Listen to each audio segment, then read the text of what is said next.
आणि 5च्या 5 बातम्यांना सुरुवात करणार आहोत। बातम्या कोणत्या आहेत पहा। आरक्षणाची मर्यादा ज्या ठिकाणी ओलांडली आहे त्या ठिकाणी ज्या ठिकाणी 50% आरक्षणाची मर्यादा ओलांडली गेली आहे त्या ठिकाणी पुन्हा सोडत निघणार। सागर कुलकर्णी या संदर्भात आपल्याला अपडेट्स देणार आहेत। सेनेच्या विजयी जागांवर मनसे वाटेकरी आहे। मनसेकडून 20 ते 25 जागांची मागणी करण्यात आलेली आहे। कोणत्या जागांवरून जागा वाटपाचा तिढा अजूनही कायम आहे या संदर्भात देवेंद्र कोलटकर आपल्याला माहिती देतील। तर महायुती डिसेंबरपर्यंतच टिकणार का हा प्रश्न विचारण्याचं नेमकं कारण काय, कोणती वक्तव्य या प्रश्नासाठी कारणीभूत आहेत, राहुल कुलकर्णी या संदर्भात आपल्याला अधिक अपडेट्स देणार आहेत। तर आधी सिगारेट मागितली आणि मग टपरी फोडली, पुण्यातली ही घटना आहे। रेवती हिंगवे आपल्यासोबत असणार आहे आणि श्रीलंकेतून एक आंतरराष्ट्रीय स्तरावरची बातमी आहे ती म्हणजे दिटवाह नावाचं चक्रीवादळ, त्याचा तडाखा श्रीलंकेला बसलाय। 46 जणांचा मृत्यू झाला आणि श्रीलंकेच्या या चक्रीवादळाचा भारतावर काही परिणाम होणार आहे का या अनुषंगाने आपल्याला रामराजे शिंदे आमचे प्रतिनिधी माहिती देतील। आपण सुरुवात करूयात मुंबईतल्या बातमीनं।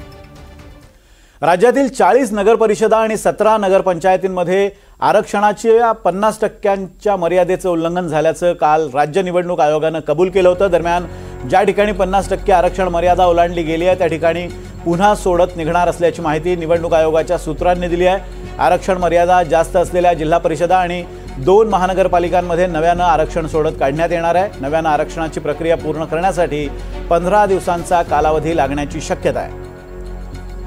याच संदर्भात बोलण्यासाठी आपले प्रतिनिधी सागर कुलकर्णी आपल्यासोबत आहेत। सागर, जरी आता निवडणूक आयोग म्हणत असलं की आता आरक्षणाची नव्यानं सोडत काढली जाणार आहे, पण काही दिवसांपूर्वी मुख्यमंत्र्यांनी एक स्टेटमेंट केलं होतं की 27% ओबीसींच्या जागा कायम ठेवूनच आम्ही या निवडणुका घेणार आहोत। आता मुख्यमंत्र्यांचं वक्तव्य आणि निवडणूक आयोगाची भूमिका या काही मेळ खात नाही आहे। कशा पद्धतीनं हा तिढा सोडवला जाणार आहे? विनोद, ज्या जिल्हा परिषदा, पंचायत समिती आणि महापालिका पुढील कालावधीमध्ये त्याचे निवडणूक कार्यक्रम जाहीर होणार आहेत, पण या महापालिका किंवा जिल्हा परिषदेमध्ये, पंचायत समितीमध्ये आरक्षण सोडताना काही 17 जिल्हा परिषदा आहेत आणि जवळपास 2 महापालिका आहेत की जिथे जो मर्यादित कोटा आहे त्याच्यापेक्षा अतिरिक्त आरक्षण दिलं गेलेलं आहे। अशा ठिकाणीच फक्त परत एकदा आरक्षण सोडतचा कार्यक्रम आहे तो पुढील 15 दिवसामध्ये जाहीर होईल आणि तो आरक्षण सोडत नव्याने केली जाईल। विशेष म्हणजे ही संपूर्ण आरक्षण सोडत होणार नाही आहे, हे आपण समजून घ्यायला हवं आहे। ते फक्त मर्यादित जर पाहिलं तर महिला आणि महिला ओबीसी जे आहेत त्या प्रवर्गामधल्यासाठी आरक्षण सोडत होणार आहे, कारण की त्यांचा कोटा हा अतिरिक्त झालेला आहे। यामुळे जो सर्वसाधारणपणे SC आणि ST साठीचा जो कोट्याचं आरक्षण सोडत झालेली आहे जिल्हा परिषदेची, तिथे कुणालाही हात लावला जाणार नाही आहे किंवा खुल्या प्रवर्गामध्ये हात लावला जाणार नाही आहे। दुसरीकडे महापालिका सुद्धा जे चंद्रपूर आणि नागपूर महापालिका आहे की तिथे अतिरिक्त आरक्षण झालेलं आहे, अशाच ठिकाणी सुद्धा याप्रमाणेच आरक्षणाच्या कोट्याच्या बाबतीतला जे आहे सोडत आहे ती नव्याने काढली जाईल। अर्थात ही प्रक्रिया पुढच्या 15 दिवसामध्ये पूर्ण केली जाईल आणि त्यानंतरच महाराष्ट्रामध्ये जिल्हा परिषद, पंचायत समिती आणि महापालिकेचा निवडणूक कार्यक्रम जाहीर होईल। जो पहिल्या टप्प्यामध्ये पहिल्यांदा सांगितलं जात होतं की नगर परिषद, नगरपंचायती होतील, दुसऱ्या टप्प्यामध्ये जिल्हा परिषद, पंचायत समिती आणि तिसऱ्या टप्प्यामध्ये महापालिका, तसंच करण्याचा प्रयत्न निवडणूक आयोगाचा सुरू आहे असं ही माहिती उपलब्ध होती। पुढच्या काही दिवसांमध्ये ज्यावेळेस नागपूरचं अधिवेशन कदाचित सुरू असेल किंवा त्या नागपूरचं अधिवेशन संपल्या जिल्हा परिषदेचा निवडणूक कार्यक्रम जाहीर होईल असं एक सांगितलं जातं आणि डिसेंबर अखेरच्या आधी म्हणजे साधारणतः क्रिसमसच्या सुट्ट्या ज्यावेळेस साधारणतः 25 तारखेपासून लागत आहेत तर त्याच्या आसपास जिल्हा परिषदेची निवडणूक होण्याची एक शक्यता वर्तवली जात आहे। आणि दुसरीकडे महापालिकेचं मात्र साधारणतः पहिल्यांदा असं सांगितलं जात होतं की पहिल्या ते दुसऱ्या आठवड्यामध्ये महापालिका होतील, पण जर या आरक्षण सोडतीचा जर परिणाम जर पाहिला तर महापालिका निवडणुकांवर थोडासा होण्याची शक्यता नाकारता येत नाही आहे। यामुळे कदाचित महापालिकेच्या निवडणुका ह्या जानेवारीच्या अखेरीपर्यंत होण्याची शक्यता एक वर्तवली जाते। राज्य निवडणूक आयोगातल्या वरिष्ठ सूत्रांनी सांगितलेलं आहे की जो सुप्रीम कोर्टाचा आज आदेश आलेला आहे त्याच्या संदर्भामध्ये त्यांचे जे कायदे तज्ज्ञ आहेत त्यांच्याशी चर्चा करून या संदर्भातला आज या पुढच्या काही दिवसात निर्णय होईल। पण जवळपास स्पष्ट आहे की जिथे अतिरिक्त कोटामध्ये सोडत झालेली आहे अशा ठिकाणी परत एकदा पुढच्या 15 दिवसामध्ये सोडतीचा कार्यक्रम जाहीर होईल आणि तशा स्वरूपाची सोडत काढली जाईल। धन्यवाद सागर दिलेल्या अपडेट्सबद्दल। आपण बघतोय की जिथे आता 50% अधिक आरक्षण आहे तिथे आता नव्यानं आरक्षणाची सोडत काढली जाणार आहे। पुढची बातमी आहे मनसे संदर्भातली। उद्धव ठाकरे आणि राज ठाकरेंच्या शिवतीर्थावरील भेटीनंतर दोन्ही पक्षातील घडामोडींना वेग आलाय। या भेटीनंतर येत्या 2 दिवसात मनसे पदाधिकाऱ्यांच्या भेटीगाठींचं सत्र सुरू होणार आहे। पण मनसे नेते मराठी बहुल भागात अधिकाधिक जागा मागण्यासाठी प्रयत्नशील असल्याची माहिती समोर येते आहे। यामुळे ठाकरे गटाच्या नगरसेवकांना आपल्या काही जागांवर पाणी सोडण्याची वेळ येऊ शकते।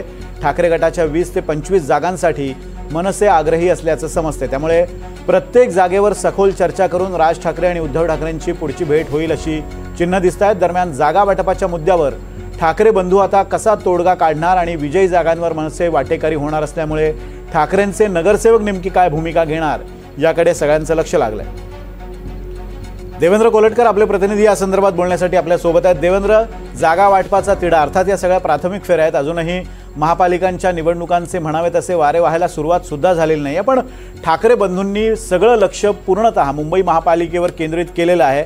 अशा वेळेला जागा वाटपाचा हा तिढा काय नेमके अपडेट्स या संदर्भात आहेत? आपण जसं म्हणताय की दोन्ही ठाकरे बंधूंनी मुंबई महानगरपालिकेवरती फोकस केलेला आपल्याला पाहायला मिळतोय, कारण दोघांच्या अस्तित्वाच्या दृष्टीने मुंबई महानगरपालिकेची निवडणूक जी आहे ती अत्यंत महत्त्वाची आहे। आणि त्या दृष्टीनेच आपण बघतो की दोन्ही पक्षाच्या आधी नेते मंडळींच्या भेटीगाठी सुरू होत्या आणि त्यानंतर आपण बघतो की थेट पक्षप्रमुखांच्या भेटी होतात। हे कालच आपण बघितलेलं आहे की उद्धव ठाकरे राज ठाकरे यांची एक महत्त्वाची बैठक साधारण तास सव्वा तास पार पडलेली आहे। प्रामुख्याने मुंबई महानगरपालिकेतल्या ज्या जागा आहेत, जागा वाटपाच्या संदर्भातच या सगळ्या चर्चा आणि घडामोडी होताना आपल्याला पाहायला मिळतात आहे। दोन्ही बाजूंचं जर आपण संख्याबळ बघितलं तर ते मराठी बहुल भागामध्ये आहे। दोघांची ताकद जी आहे ती मराठी बहुल भागात आहे। मग विक्रोळी असेल, भांडूप असेल, भायखळा, वरळी असेल, दादर, माहीम, लालबाग, परळ या सगळ्या भागामध्ये दोन्ही पक्षाच्या जे उमेदवार आहेत त्यांना जागा पाहिजेत आणि यावरूनच दोन्हीकडे सध्या जे आहेत ते चर्चा सुरू असलेल्या आपल्याला पाहायला मिळतात आहे। सुरुवातीला एक जी माहिती होती त्यानुसार मुंबईतले ज्या 36 विधानसभा मतदारसंघ आहेत त्या ठिकाणी प्रत्येकी 2 जागा जी आहे ती ठाकरेंची शिवसेना मनसेला देण्यास तयार होती। म्हणजे साधारण ते 65 ते 70 जागा ज्या आहेत त्या मनसेसाठी देण्यात येत होत्या। मात्र मनसेची देखील एक आग्रही भूमिका आहे की त्यांना इतर ठिकाणी न फारशा जागा मिळतात, ज्या मराठी बहुल जिथे त्यांची ताकद आहे, जिथे त्यांना मानणारा वर्ग आहे त्याच ठिकाणी मिळाव्या या आवश्यक आहे। त्यामुळे प्राथमिक ज्या फेऱ्या आहेत चर्चेच्या त्या नेते मंडळीमध्ये झालेल्या आहे आणि त्यानंतर आपण बघतोय की दोन्ही बाजूच्या पक्षप्रमुखांमध्ये देखील आता चर्चेच्या फेऱ्या ज्या आहेत ते सुरू झालेल्या आहेत। आणखी काही फेऱ्या ज्या आहेत या चर्चेच्या होणार आहेत आणि त्यानंतरच दोन्ही बाजूचं समाधान झाल्यानंतर किती जागा एकमेकांच्या वाट्याला येतात आहे हे पाहणं महत्त्वाचं असेल। अगदी देवेंद्र, या सगळ्या जागा वाटपावर आपलं लक्ष असेल। धन्यवाद तुर्तास। आपण बघतोय की मनसे आणि ठाकरे गट यामध्ये जागा वाटपावरून सध्या रस्सीखेच सुरू झालेली आहे। मुंबई महापालिकेची निवडणूक खरं तर पुढे आहे, मात्र अजूनही याच निवडणुकीवर लक्ष केंद्रित करून मनसे आणि ठाकरे गटाची वाटचाल होताना दिसते। पुढची महत्त्वाची बातमी आणि ती बातमी आहे महायुती संदर्भातली।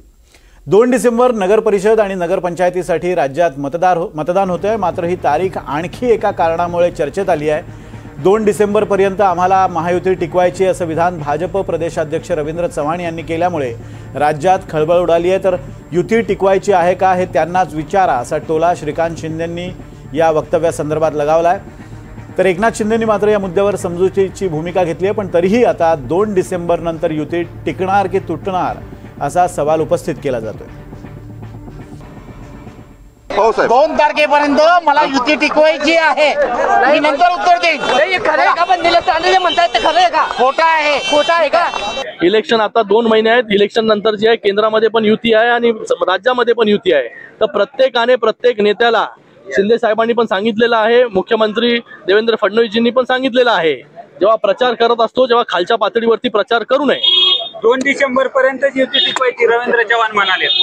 2 डिसेंबर पर्यंत मला माहिती नाही ते काय बोलले, मला माहिती ना। मग त्यांना विचारा, त्यांना पुढे पण टिकवायचे का? ठीक आहे, आता त्यांच्या वाक्याचा निश्चितच त्यांना काय त्यांच्या डोक्यात चाललंय कल्पना नाही, परंतु आम्ही या प्रकरणामध्ये सर्वांनी दखल घेतलेली आहे।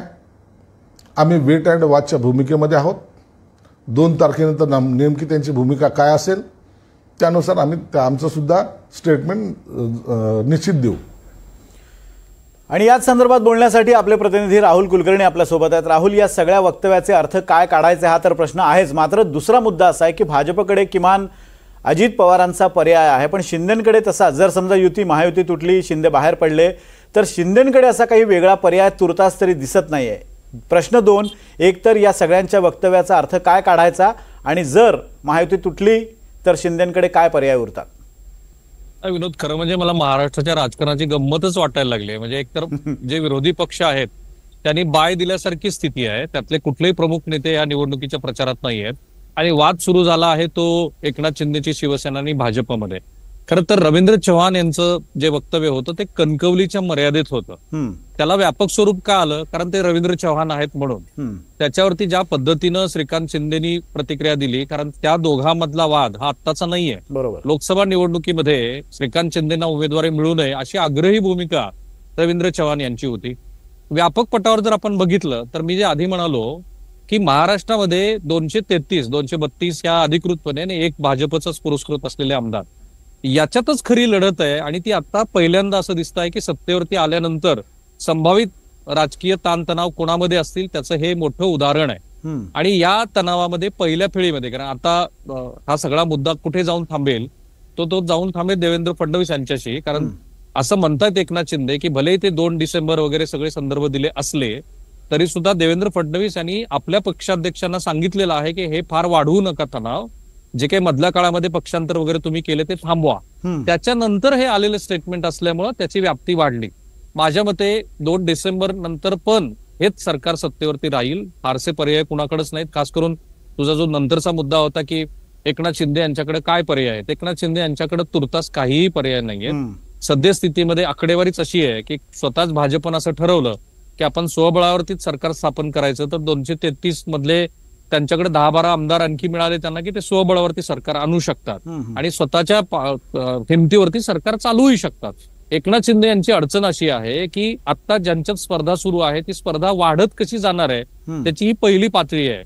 पुढे महानगरपालिकेच्या निवडणुका आहेत, जिल्हा परिषदेच्या निवडणुका आहे. बघा, मनसे आणि शिवसेनेमध्ये सुद्धा सत्ता वाटपाचा तिढा का आहे, तर त्यांना एकनाथ शिंदे यांच्या शिवसेनेतल्या जागा लढायच्यात. कारण पुढची जी कुठली लढत असणार आहे ही शिवसेनेची पण या शिवसेनेबरोबर असणार आहे आणि भाजपची पण याच शिवसेनेबरोबर असणार आहे. आणि म्हणून ह्या आत्ताच्या वादाला अधिक व्यापक पातळीवरती जर आपण बघितलं तर महापालिका आणि जिल्हा परिषदेमध्ये हे ताण आणखी वाढताना दिसतील आणि त्यानंतर काही काळानंतर हे वातावरण निवळेल अशी आपण अपेक्षा धरूया. फक्त शिवसेनेमध्ये अडचण काय झाली की पूर्वी जेव्हा असे ताणतणाव निर्माण व्हायचे तेव्हा उद्धव ठाकरे यांच्याकडे हा मुद्दा जायचा आणि काही काळ ते शांततेत वातावरण निवळण्याची प्रतीक्षा करायचे. त्यांना व्यवस्थित पद्धतीनं त्यांची जेवढी काही गरज होती ते देवेंद्र फडणवीस त्यांच्या माध्यमातून पूर्ण करायचे. ते स्वतः नाही येत आता आणि ते भावनिक आहेत एकनाथ शिंदे हे माहिती असल्यामुळं कदाचित 2-3 तारखेच्या नंतर काही वेगळी स्टेटमेंट्स येऊ शकतात. पण माझ्या मते हे फार वाढणार नाही, असाच ताण वाढताना दिसेल. निवडणुकीतले मतदान संपल्यानंतर पुन्हा हे लोक एकत्रित येतील. मूळ प्रश्न आहे तो एकनाथ शिंदे यांच्या समोरच्या पर्यायांचा. आणि मी मागेही म्हटलं की त्यांच्यासमोर फारसे पर्याय नाहीत. जे काही त्यांना वाटतं अवमानित करतायत, अपमानित करतायत, त्या अपमान सहन करणं, इतर लोकांना आपल्याबरोबर घेणं, पक्ष विस्तार करत राहणं आणि आलेल्या संधीची वाट पाहणं. कारण महाराष्ट्रातली सामाजिक स्थिती जर भविष्यामध्ये कोणत्याही कारणामुळे बिघडली आणि शीर्षस्त्र नेतृत्व बदलण्याची वगैरे कधीच अशी वेळ आली तर मग ऑप्शन सगळ्यांसाठी खुले होतात आणि त्यानंतर मग वेगळा काही पर्याय होऊ शकतो. पण एक आहे की 2019 नंतर महाराष्ट्रामध्ये कोणी छातीठोकपणे असं नाही सांगू शकत की महाराष्ट्राच्या भविष्याच्या वाटचालीमध्ये काय होईल. तर त्याच्यामध्ये अनेक प्लेयर्स आहेत आणि त्याच्यात जर मिळालीच संधी तर एकनाथ शिंदे नाही. पण तुर्तास फारसं असं काही होणार नाहीये. हे ताण वाढत जातील आणि शेवटी थांबतील, कुठेतरी सेटल होतील, आपण असं म्हणूया. अगदी, म्हणजे गेल्या 5 वर्षात राहुल ज्या पद्धतीनं महाराष्ट्राच्या राजकारणातली समीकरणं बदलत गेली आहेत, राजकीय शक्यता जितक्या कितक्या आहेत त्या सगळ्या शक्यता आपल्याकडे आजमावून झालेल्या आहेत. त्यामुळे आता नव्यानं एखादा प्रयोग होईल का याबद्दल साशंकता असली तरी सुद्धा अगदीच होणार नाही असंही ठामपणे म्हणता येत नाही. धन्यवाद राहुल दिलेल्या अपडेट्सबद्दल. आमच्यासोबत असेच राहा.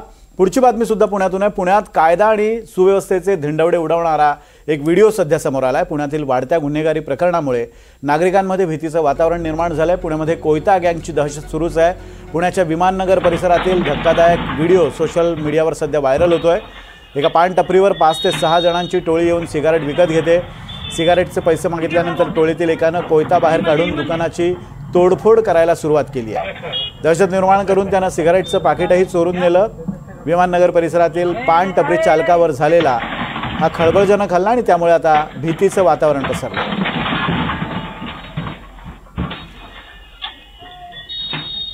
आणि याच संदर्भात बोलण्यासाठी रेवती हिंगवे आपला प्रतिनिधी आपल्यासोबत आहेत. रेवती, काय हा नेमका प्रकार आहे आणि या संदर्भात काही कारवाई झाली आहे का? नक्कीच विनोद, खरं तर आपण जर त्या दृश्यांमधनं बघितलं तर अगदी पुण्याच्या कायदा सुव्यवस्थेवरती प्रश्न उठवणारा तो सगळा व्हिडिओ आहे। खरं तर 26 तारखेला पहाटेच्या सुमारास हा सगळा प्रकार पुण्यातील विमाननगर परिसरामध्ये घडला, जिकडे काही 4 ते 5 मुलांनी सिगरेट फुकटमध्ये नाही दिली म्हणून थेट कोयता काढला आणि त्या टपरीचं नुकसान केलं। तर त्यासोबतच तिकडे दहशत पसरवण्यासाठी त्यांनी पुढे जाऊन तेच कोयते हवेमध्ये देखील फिरवले। तर आता पुण्यातील कायदा सुव्यवस्थेचा प्रश्न हा ऐरणीवरती आला नसून पुण्याची कायदा सुव्यवस्था ही अगदी केविलवाणी झाली आहे। कारण आपण वारंवार बघतोय की ज्या प्रकारे वारंवार सातत्याने मर्डर होत आहेत, पुण्यामध्ये खून होत आहेत किंवा अशा प्रकारचा कोयत्याचा वापर होतोय, त्या अनुषंगाने जर आपण बघितलं तर सध्या सगळ्यात जास्त जर कुठले शस्त्र वापरले जात आहेत ते इथे पुणे शहरामध्ये आपल्याला पाहायला मिळत आहेत। नुकतंच पुणे पोलिसांनी ही मोठी एक कारवाई देखील केली, त्यातनं देखील धक्कादायक बाब समोर आली की जवळपास 1000 पिस्टल पुण्यात MP वरनं मागवले गेलेले होते। तर त्यासोबतच आता कोयत्याचा वापर देखील आपण खूप बघतोय। तर या प्रकरणामध्ये देखील कोयत्याचा वापर करण्यात आलेला होता आणि सद्यस्थितीला त्यापैकी 4 जणांना पुणे पोलिसांनी अटक केलेली आहे।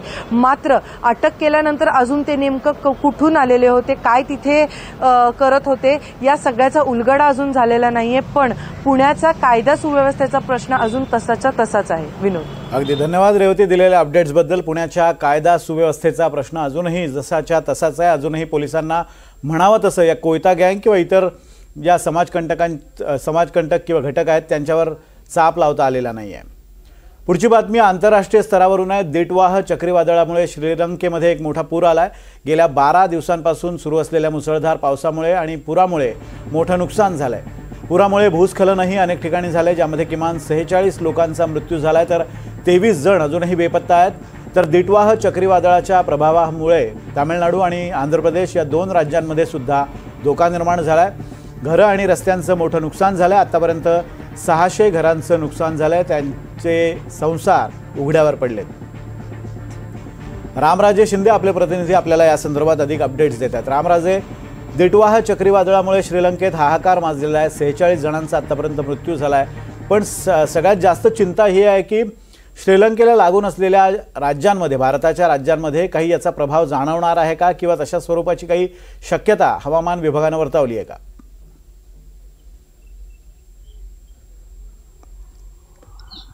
बिलकुल विनोद, आता आपण यावर चर्चा करत असतानाचा आकडा जो आहे तो 56 वर गेलेला आहे आणि त्यापैकी 26 जणांचं जे आहे ते मृतदेह अजूनही सापडलेले नाहीये, ते अद्यापही बेपत्ता आहेत। परंतु 56 जणांचा यामध्ये मृत्यू झाल्याची अधिकृत आकडेवारी जी आहे ती श्रीलंकन सरकारने जारी केलेली आहे।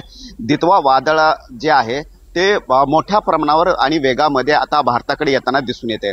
पहिला मुद्दा म्हणजेच की श्रीलंकेमध्ये कोलंबोमध्ये राजधानी आहे, परंतु तिथे सुद्धा रस्त्यावर पूर्ण सर्वत्र पाणी आहे। अनेक घरं रस्त्यामध्ये गेले आहेत, वाहनं रस्त्यामध्ये गेले आहेत, एअरपोर्ट बंद झालेले आहेत आणि अशा वेळी भारतानं आता सागर बंधू ऑपरेशन सुरू केलेलं आहे। कारण भारताचा हा नेबर फर्स्ट ही पहिल्यापासून भूमिका राहिलेली आहे आणि शेजारचं आणि चांगला आणि जवळचा देश म्हणून श्रीलंकेला आता मदत सुरू केली आहे। पंतप्रधान नरेंद्र मोदी यांनी थोड्या वेळापूर्वी सुद्धा एक्स पोस्टवरून सांगितलं आहे की सर्वतोपरी मदत केली जाणार आहे। त्यामुळे जीवनावश्यक वस्तू आणि जी मदत लागते ती सर्व मदत दिली गेलेली आहे आणि त्याचबरोबर आता नौसेना सुद्धा तयार झालेली आहे आणि नौसेना सुद्धा मदतीसाठी पुढे तयार झालेली आहे। परंतु मुद्दा असा आहे की आता तिथे पाणी आणि वादळाचा फटका मोठ्या प्रमाणावर बसलेला आहे, त्यामुळे तिथवर मदत पोहोचवण्याचं काम सुरूच आहे। परंतु त्यानंतर सुद्धा मोठ्या प्रमाणावर तिथं मदत पोहोचावी लागणार आहे आणि जे काही फ्लाईट्स होते श्रीलंकन फ्लाईट्स ते तिथवर पोहोचू शकले नाहीत, म्हणून ते आता भारताच्या विमानतळावर त्या फ्लाईट्स डायव्हर्ट करण्यात आलेल्या आहेत। त्यामुळं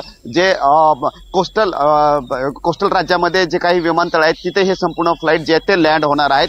आणि त्याचबरोबर आता हा दुसरा पाठ म्हणजे की श्रीलंकेचा पाठ झाल्यानंतर आता भारताकडे वळूयात, कारण भारताला हा मोठा फटका बसणार आहे। तामिळनाडू, त्याचबरोबर पुडुचेरी, ओडिशा असेल आणि त्यानंतर पश्चिम बंगाल आणि आंध्र प्रदेश या 4-5 राज्यांना फटका बसणार असल्याची आता माहिती मिळते। आणि जो वेग आहे, हवेचा वेग जो आहे तो साधारणतः 80 किमी प्रति तास वेगामध्ये हवा चाललेल्या आहेत आणि त्याचबरोबर पाऊस जो पडतोय तो 150 मिलीमीटर असा प्रकारचा पाऊस पडतोय। त्यामुळे याचा फटका जो आहे तर कुठेतरी कोस्टल एरियाला बसणार आहे आणि म्हणूनच भारत सरकारने आता ताबडतोब जे काय मासेमारी करणारे लोक आहेत त्यांना आपापल्या घरामध्ये राहायला सांगितलेलं आहे. जे तटावरचे जे गाव आहेत त्यांना रिकामी करायला सांगितलेलं आहे. तिथं संपूर्ण अग्निशमन दल असेल, त्याचबरोबर रुग्णवाहिका आहेत, डॉक्टरांना सुद्धा तयार राहण्यासाठी सांगितलेलं आहे.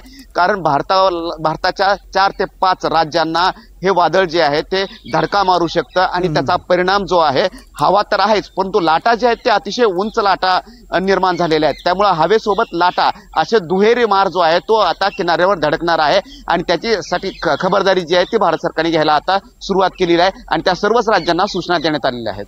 भारत सरकारकडून आवश्यक त्या उपाययोजना करायला सुरुवात झालेली आहे. त्याचबरोबर श्रीलंकेला सुद्धा मदत करण्याची भूमिका भारताने घेतली आहे. धन्यवाद राम दिलेल्या सगळ्या अपडेट्सबद्दल.